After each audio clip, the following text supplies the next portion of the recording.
The massive starship celestial horizon trembled as multiple plasma bolts sliced through its outer hull. J1 gripped the medical station's console, his knuckles white beneath his dark skin. Alarms blared with piercing intensity, red emergency lights painting everything in a blood-red hue. "Incoming alien battle group," shouted Lieutenant Park from the navigation console. "They're using quantum disruption cannons." The ship's AI, a calm female voice, announced, "Hull integrity at 42%. Recommend immediate evacuation procedures."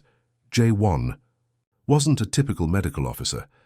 His background in xenobiology and emergency trauma made him unique among human exploration teams. Today, that expertise would be tested beyond imagination. A massive, tentacled spacecraft emerged from hyperspace, the Crimson Collective's most advanced war vessel. Its biomechanical design resembled a living creature more than a traditional spacecraft. Mechanical tentacles extended, probing and scanning the human vessel like predatory appendages. Hai Jin, a captured alien warrior from a distant star system, sat restrained in the secondary medical bay.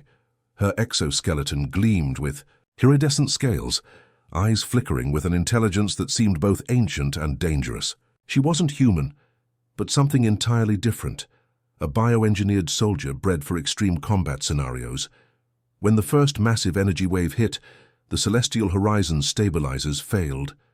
J1 was thrown across the medical bay, crashing into equipment. Emergency magnetic boots activated, preventing him from floating into chaos. "Prepare escape pod sequence," commanded Captain Kim over the intercom. The ship's automated defense systems launched quantum-charged missiles, creating brilliant blue-white explosions that momentarily illuminated the dark cosmic battlefield. But the alien vessel absorbed the attacks, its biometallic skin regenerating instantaneously. Hai Jin broke her restraints with surprising ease. Her muscular frame moved with liquid precision, muscles rippling beneath her alien exoskeleton. She wasn't just a prisoner, she was a weapon. "Human technology is ineffective," she spoke, her voice a melodic combination of electronic undertones and natural resonance. "The Crimson Collective will consume your vessel." J1, bleeding from a cut above his eyebrow, looked at her with a mix of professional curiosity and survival instinct. "We're not going down without a fight." Suddenly, a massive energy pulse ripped through the ship's central corridor. The celestial horizon was literally being torn apart, section by section. Escape pods jettisoned randomly, like desperate seeds scattered into the cosmic void. Their pod launched milliseconds before the main vessel disintegrated. Sophisticated holographic displays showed their trajectory, heading toward an uncharted planet with toxic atmospheric conditions and extreme geological instability. Survival probability, 14.2%. The pod's computer calculated coldly. J1 checked his medical kit, specialized nano-regenerative injections, quantum stabilization patches, and emergency xenobiological treatment modules.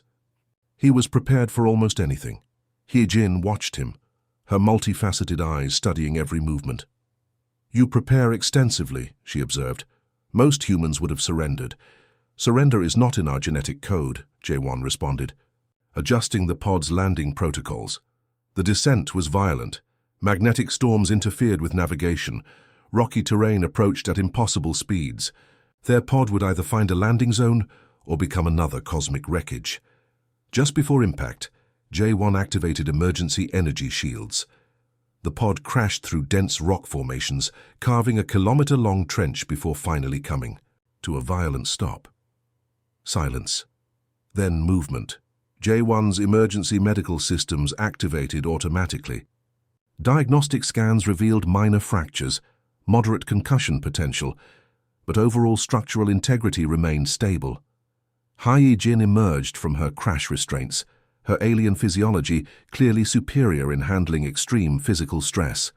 A small cut on her exoskeleton was already beginning to heal. Outside, an alien landscape stretched impossibly. Crystal formations reflected multiple light spectrums, creating a kaleidoscopic environment. Toxic atmospheric readings suggested immediate protection would be necessary. 2 survivors, 1 human, 1 alien. stranded on a planet that seemed more like a living nightmare than a potential sanctuary. Their real journey was just beginning. End of Part 1. The alien landscape pulsed with an eerie bioluminescence. Crystalline rock formations shifted like living creatures, casting strange shadows across the toxic terrain. J1's environmental suit warned of multiple contamination risks. Atmospheric pressure, radiation levels, and unknown biochemical threats surrounded them.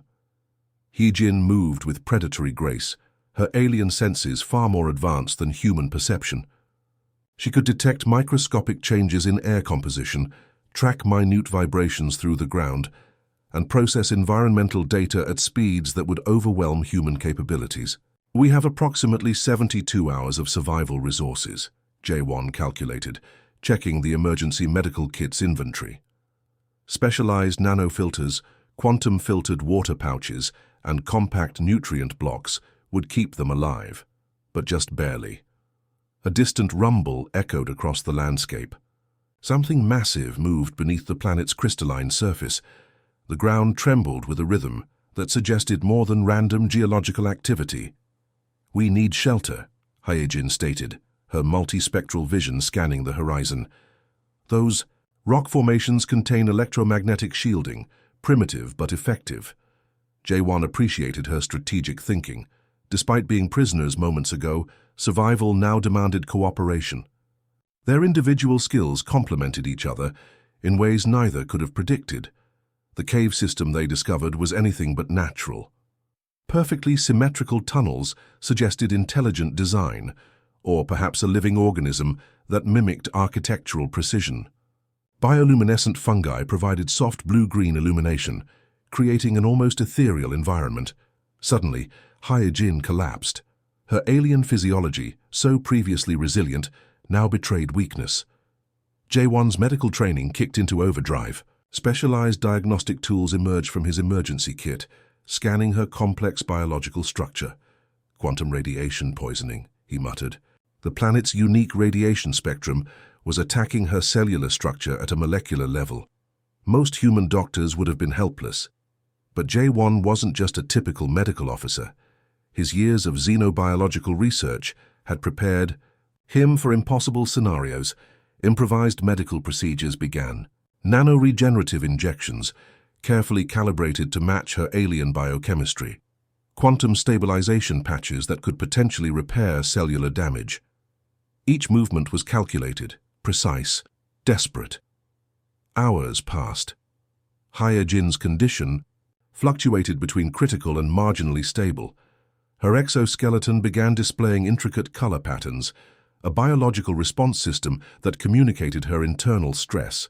Outside, the planet continued its mysterious rhythm. Massive underground creatures moved like living tectonic plates. Electromagnetic storms created visual symphonies of light and energy. "Why are you helping me?" Hee-Jin whispered during a moment of consciousness. Her question carried multiple layers of complexity. J1's response was simple. "Because that's what humans do."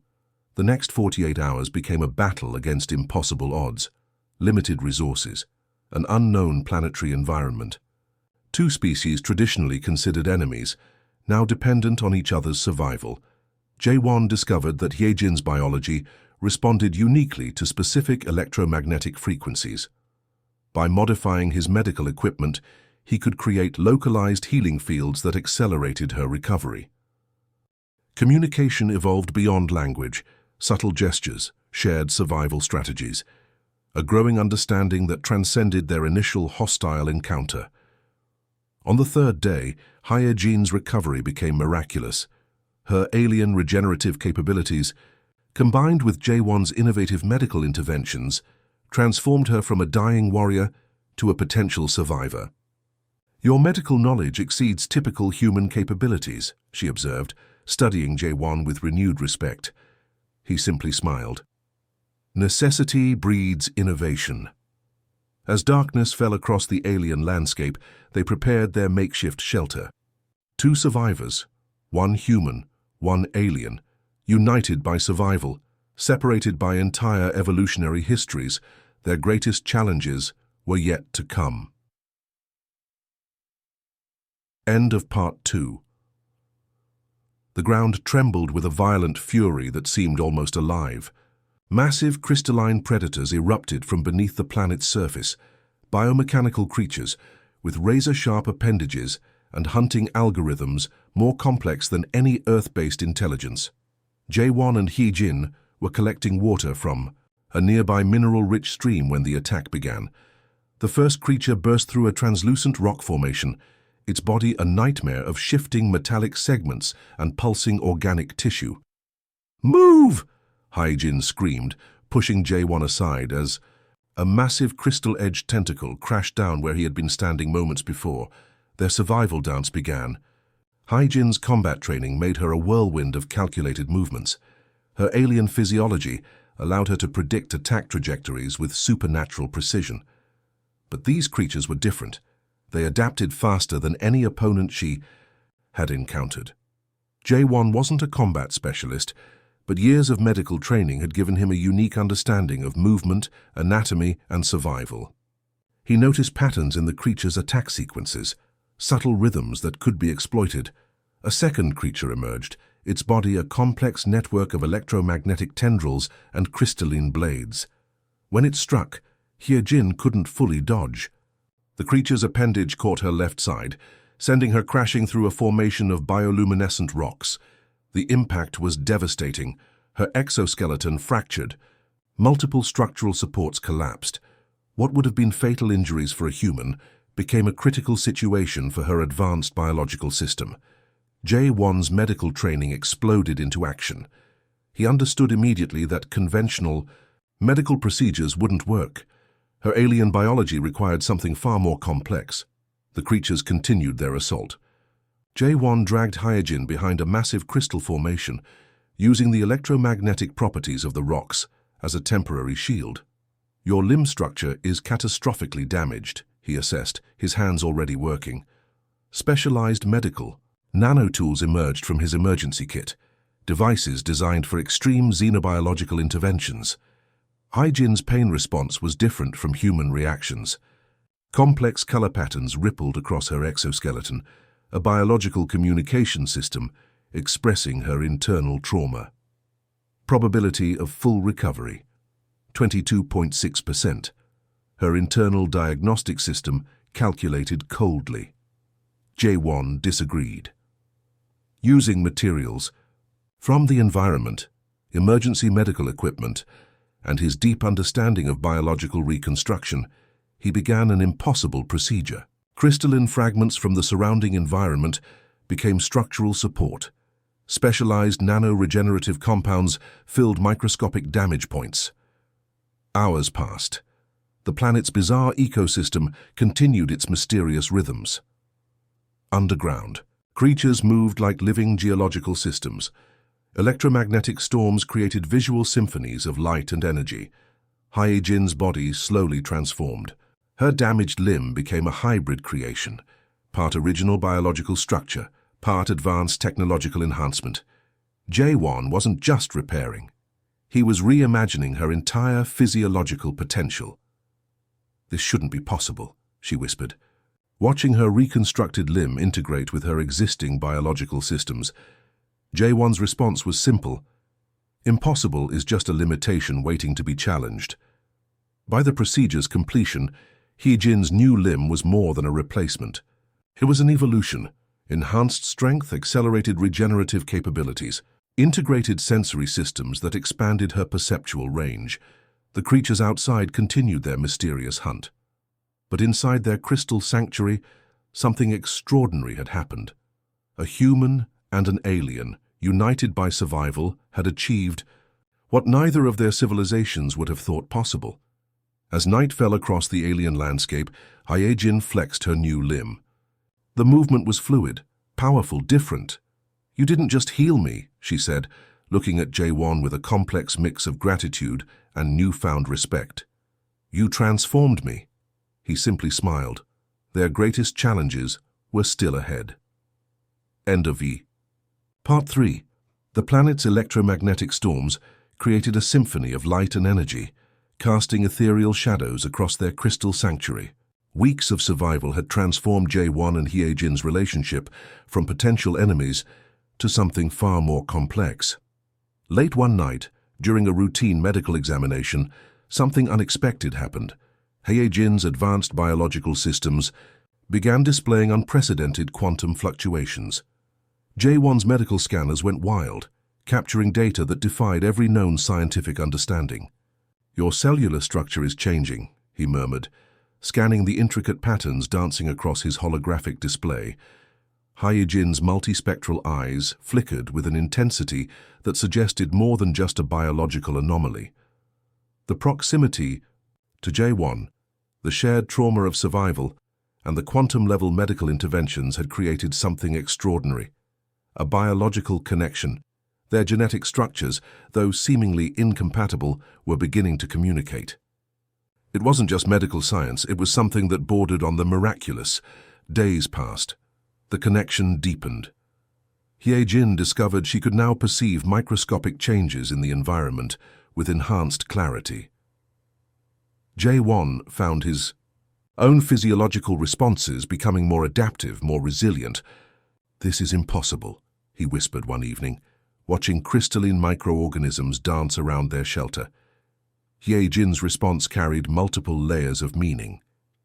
Impossible is a limitation of limited understanding. The planet itself seemed to respond to their connection. Electromagnetic fields shifted.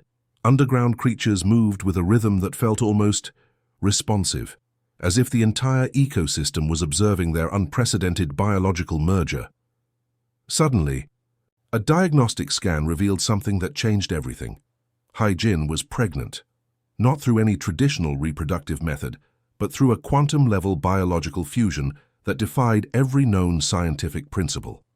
Their survival, their medical interventions, their close proximity had created something entirely new.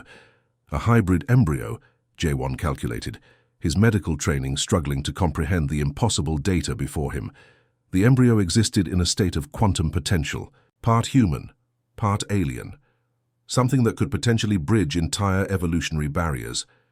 Hye-jin's reaction was complex. Her warrior training suggested elimination of the unexpected biological anomaly, but something deeper, a connection, that transcended her species' rigid biological protocols, prevented her from considering that option. "This changes everything," she said, her hand instinctively touching her abdomen. The creature growing inside her was more than just a child. It was a potential diplomatic catalyst, a living bridge between two species that had known only conflict. Jae-won's medical equipment worked overtime.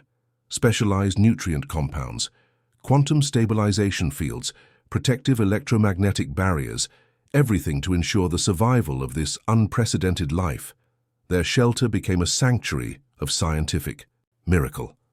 The planet's bizarre ecosystem seemed to respond to their presence. Bioluminescent organisms created protective fields around them. Underground creatures moved with a rhythm that felt almost protective.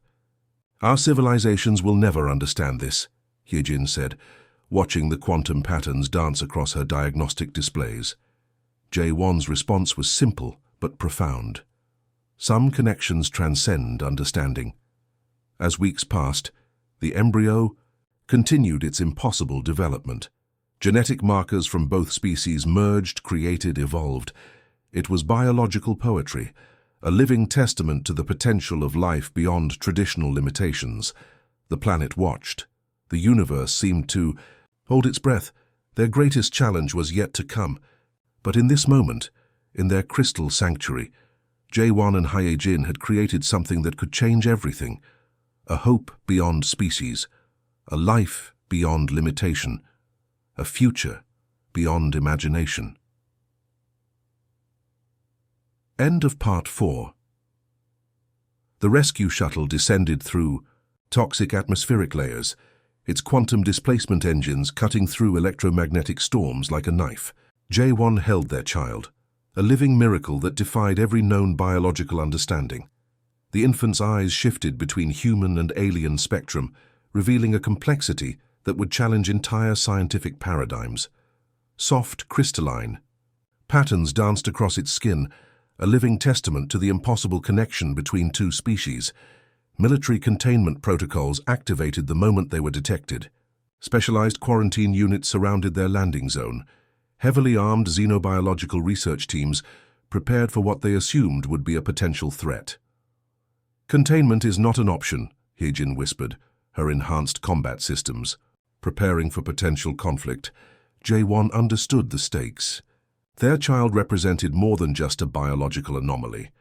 It was a potential bridge between civilizations that had known only conflict and misunderstanding.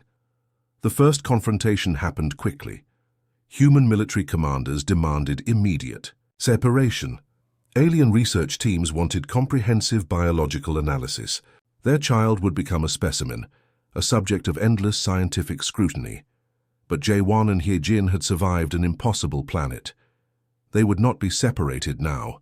Quantum-enhanced communication devices intercepted classified transmissions. Both human and alien command structures were preparing for potential conflict. Their child represented an unprecedented biological breakthrough that threatened established power structures. "They fear what they cannot control," He-Jin observed, her multi-spectral vision scanning potential escape routes. J1's medical training kicked into high gear. He understood the biological complexity of their situation. Their child wasn't just a hybrid. It was a living diplomatic solution. Underground resistance networks activated. Scientists who believed in transcending biological limitations. Researchers who saw potential where others saw threat. A hidden network began supporting their impossible mission. The child began displaying extraordinary capabilities. Quantum communication. Abilities. Enhanced regenerative systems. The ability to perceive electromagnetic spectrums beyond human or alien understanding. During one critical moment, the infant generated a quantum communication field that temporarily disabled entire military communication systems. A simple cry became a technological marvel that demonstrated its unprecedented potential. Alien command structures began to shift. Human research teams became fascinated.